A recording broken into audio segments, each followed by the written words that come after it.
26 फरवरी 2026 को मैंने आप लोगों को प्रेडिक्शन दी थी, जिस दिन चांद ग्रहण की पहली वीडियो लगी थी।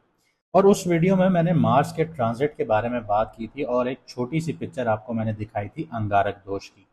अंगारक दोष जब भी कुंडली में एक्टिव होता है तो जो हालात अभी गुजरे हैं, मैंने आपको ये 26 फरवरी को प्रेडिक्ट कर दिए थे।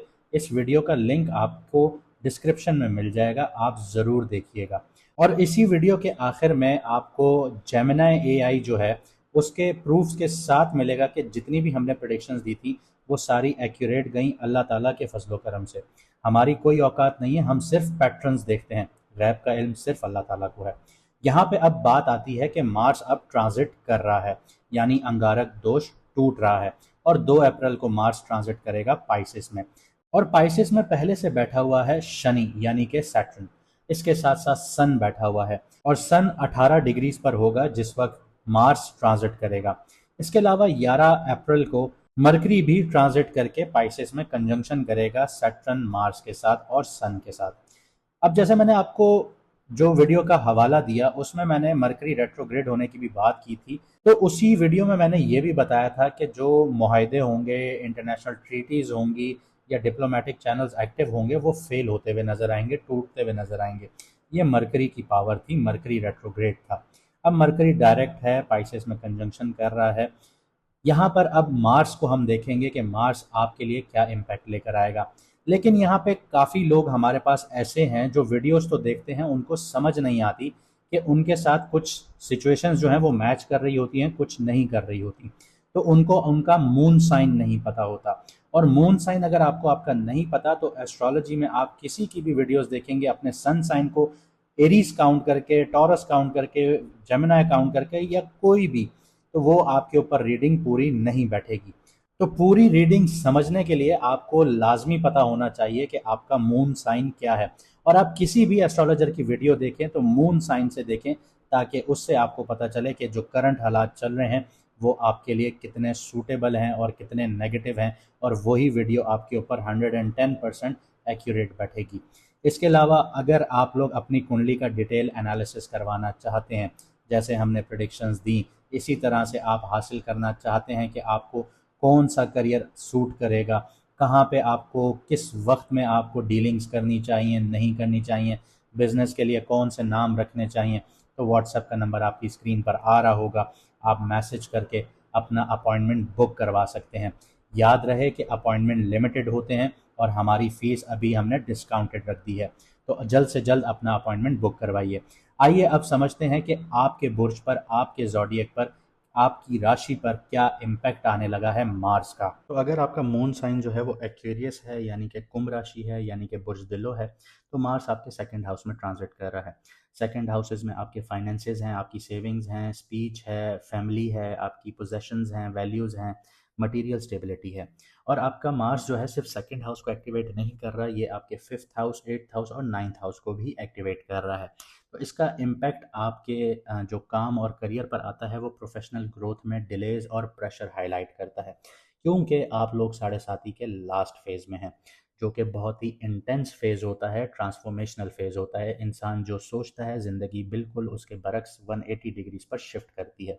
लीडरशिप या फिर अथॉरिटी इश्यूज यहाँ पे अराइज हो सकते हैं, बढ़ सकते हैं आप लोगों के लिए। इसके अलावा यहाँ पे आप लोगों को स्ट्रैटेजिक प्लानिंग और आपका सब्र ये बहुत काम आएगा। अगर आप लोगों ने ये दोनों चीज़ें मेंटेन कर ली तो आप अपने करियर और प्रोफेशनल सेटिंग्स में आप लोग ग्रोथ की तरफ जा सकते हैं। फाइनेंसेस की बात करूं, क्योंकि सेकंड हाउस आपका फाइनेंसेस का है, तो इम्पल्सिव स्पेंडिंग्स जितनी भी हैं वो आप लोगों ने अवॉइड करनी है। अनएक्सपेक्टेड एक्सपेंसेस और माइनर फाइनेंशियल टेंशंस यहाँ पे देखने को मिल सकती हैं। लॉन्ग टर्म फाइनेंशियल प्लानिंग और आपको एहतियात पर बहुत ज़्यादा फोकस करना होगा। ऐसा नहीं है कि आप बिना एहतियात के आप कुछ भी करना शुरू हो जाएं, ये चीज़ आप लोगों को नुकसानदेह साबित होगी आप लोगों के लिए। यहाँ पे शेयर्ड रिसोर्सेज या इन्वेस्टमेंट्स में निगोसिएशंस और क्लैरिटी बहुत ज़रूरी है। इसी के साथ साथ बिल्कुल आपका एट्थ हाउस भी एक्टिवेट होता है सेवन्थ एस्पेक्ट से। एट्थ हाउस किस चीज़ का घर है? एट्थ हाउस आप लोगों की इनहेरिटेंस का घर है, आपके इंश्योरेंस मनी का घर है, रिसर्च रिसर्च बेस्ड इन्वेस्टमेंट्स का घर है, या फिर आप लोग ये कह लीजिए कि आपके इन लॉस से आप लोगों को फ़ायदे का घर है, या आपके शेयर्ड रिसोर्सेज का घर है आपके पार्टनर के साथ। तो वहाँ पे भी आप लोगों को ऊंच नीच देखने को मिल सकती है फाइनेंसेस से। इसके अलावा मार्स जो है वो आपके 5th हाउस को भी एक्टिवेट कर रहा है, जहाँ पे स्पेक्युलेटिव इन्वेस्टमेंट्स हैं। जो भी आप लोग इन्वेस्ट करेंगे स्पेक्युलेटिव इन्वेस्टमेंट्स में, यानी कि आपका क्रिप्टो, स्टॉक, लॉटरी, सट्टा, या आपकी कोई ऐसी इन्वेस्टमेंट जो आप प्रॉपर्टी खरीदने के लिए कर रहे हैं कि मुझे यहाँ से फ़ायदा हासिल होगा, इनमें जो भी चीज़ आप लोगों ने बिना रिसर्च के किए, इम्पल्सिव डिसीजंस लेके किए, तो वहाँ पे आप लोग अपना फाइनेंस लूज़ कर सकते हैं, तो इस चीज़ पर बहुत एहतियात से आगे बढ़ना है। आगे बात करते हैं आपकी लव और रिलेशनशिप्स की। तो इमोशनल मिसअंडरस्टैंडिंग्स या फिर इम्पल्सिव जो आपके वर्ड्स हैं, वो आपको कॉन्फ्लिक्ट्स का शिकार कर सकते हैं, क्योंकि सेकंड हाउस आपकी ज़बान का घर है। यहाँ पे फैमिली और क्लोज फ्रेंड्स में टेंशन हाईलाइट होती है। यहाँ पे दो चीज़ें आपको मेंटेन करनी है, एक काम अप्रोच और एम्पैथेटिक कम्युनिकेशन, ये मेंटेन करनी है आप लोगों ने। अगर ये दो चीज़ें मेंटेन नहीं कर पाए तो ये आप रिश्ते अभी गंवाते हुए भी देखेंगे, क्योंकि सैटर्न भी यहाँ पे बैठा हुआ है। इसके अलावा आपकी शादी और पार्टनरशिप्स की बात करें तो फाइनेंशियल और इमोशनल टेंशन्स जो हैं वो इंक्रीज़ होंगी। उसकी वजह ये है, जैसे मैंने आपको फाइनेंसेस में बताया, कि आपके जो शेयर्ड फाइनेंसेस हैं यानी कि 8th हाउस, वो यहाँ पे हाईली एक्टिवेट हो चुका है। ईगो क्लैशेस और मिसअंडरस्टैंडिंग्स यहाँ पे अवॉइड करने के लिए सब्र और कॉम्प्रोमाइज़, इन दो चीज़ों का बेहद इस्तेमाल करना है आप लोगों ने।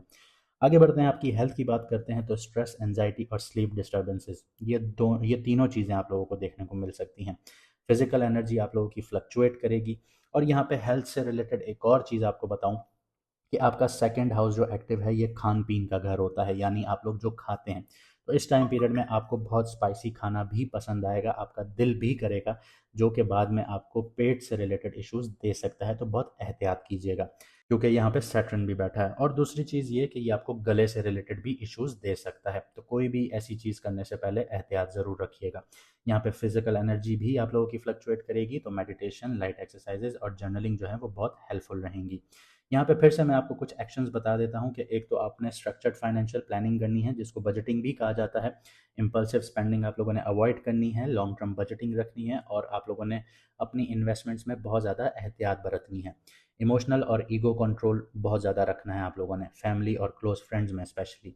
यहाँ पे सब्र और एम्पैथी आप लोगों ने मेंटेन करनी है। कम्युनिकेशन में बहुत ज़्यादा क्लैरिटी की ज़रूरत होगी, क्योंकि आपके अल्फाजों का घर है। स्पीच और मैसेजेस, इनमें बहुत सिंपल और डायरेक्ट अप्रोच रखिएगा। मिसअंडरस्टैंडिंग्स जितनी अवॉइड कर सकते हैं कीजिएगा, क्योंकि यहाँ सैटर्न भी है, यहाँ मार्स भी है, यहाँ सन भी है, और ये तीनों एग्रेसिव प्लैनेट्स हैं, तो ये नेगेटिव वे में आपके सेकंड हाउस को एक्टिवेट कर रहे हैं। और इसके अलावा एनर्जी मैनेजमेंट पे बहुत ज़्यादा ध्यान देना है, मेडिटेशन करनी है, जर्नलिंग करनी है, लाइट एक्सरसाइजेस करनी है। रेस्टलेस मार्स की जो एनर्जी है वो पॉजिटिव वे में चैनल होनी चाहिए, अगर वो नहीं होंगी तो वो नेगेटिव वे में बहुत ज़्यादा इम्पैक्ट डालेंगी।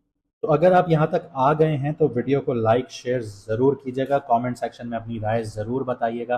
और अगर आप लोग हमारा लाइव सेशन ज्वाइन करना चाहेंगे तो उसके लिए आप लोग सब्सक्राइब और बेल आइकॉन ज़रूर दबाइए, ताकि जिस वक्त हम लाइव आएँ तो आपको नोटिफिकेशन मिल जाए और आप हमारे साथ लाइव में जुड़ सकें। मुझे दीजिए यहाँ से इजाज़त, मिलते हैं अगली वीडियो में सितारों के सफ़र पर।